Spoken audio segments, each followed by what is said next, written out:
Bismillahirrahmanirrahim. Pada kesempatan kali ini kita akan edukasi mengenai gejala COVID-19 pada rongga mulut.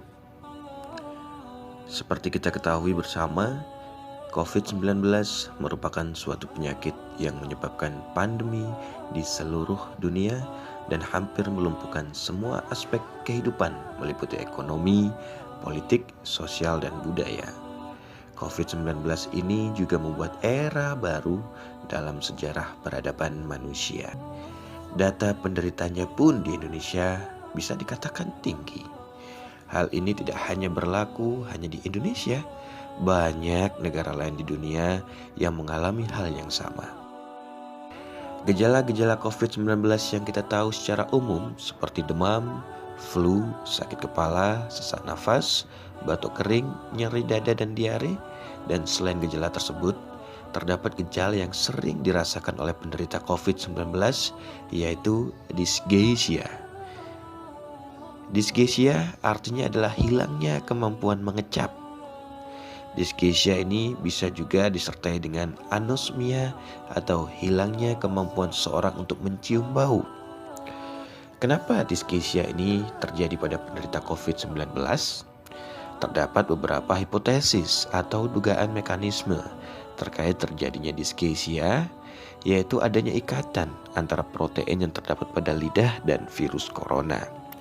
Dengan adanya ikatan ini akan merusak sensor saraf pengecap pada lidah sehingga menyebabkan hilangnya pengecapan. Yang kedua adalah dengan adanya reaksi peradangan karena infeksi virus, sehingga tubuh akan merespon dengan mengeluarkan suatu enzim untuk melawan virus tersebut. Enzim inilah yang dapat menyebabkan kerusakan pada saraf pengecap. Selain hilangnya pengecapan, ada gambaran klinis sebagai pertanda gejala COVID-19, tetapi gambaran klinis ini tidak bisa dijadikan gambaran khas karena beberapa penderita COVID-19 memiliki gambaran klinis yang berbeda-beda pada rongga mulutnya. Salah satu yang terjadi pada rongga mulut adalah ruam kemerahan, sariawan, warna kemerahan, lepuhan pada mulut, perubahan warna, bau mulut tidak sedap. Menurut sebuah laporan penelitian, gejala-gejala ini sering ditemukan pada lidah sebanyak 38%, 26% pada bibir, 22% pada langit-langit mulut, 8% pada gusi, dan 5% pada pipi bagian dalam.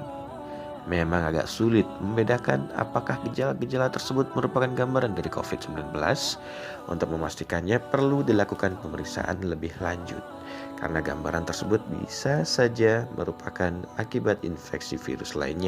Selain dysgeusia dan gambaran klinis, ada beberapa sensasi yang dirasakan oleh penderita COVID-19, yaitu perih, rasa terbakar, dan rasa gatal pada mulut. Jika kita bicara tentang infeksi virus, gambarannya biasanya memang ruam kemerahan yang lalu pecah dan membentuk sariawan, dan gambaran virus ini bisa disamakan dengan infeksi virus lainnya seperti penyakit herpes, herpangina, cacar air, campak, maupun flu Singapura.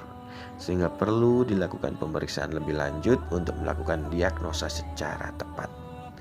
Keparahan suatu gejala pada rongga mulut juga bisa diperparah dengan adanya penyakit bawaan dan usia penderita. Dan kesimpulannya adalah kita harus senantiasa menjaga kebersihan rongga mulut kita dan aware terhadap gejala-gejala yang terjadi pada rongga mulut sebagai deteksi dini terhadap suatu penyakit. Apabila kita ragu dengan gejala yang terjadi, bisa segera konsultasikan dengan dokter gigi spesialis penyakit mulut. Dan dalam menjaga kebersihan rongga mulut, jangan lupa gosok gigi minimal 2 kali sehari, yaitu pagi setelah sarapan dan malam sebelum tidur malam, dan menggunakan obat kumur minimal 2 kali sehari, serta rutin kontrol ke dokter gigi setiap 6 bulan sekali. Tidak lupa juga untuk mengkonsumsi makanan dan minuman yang sehat, multivitamin, menghindari stres yang berlebihan, dan memiliki waktu istirahat yang cukup. Salam Tibet Dental Care.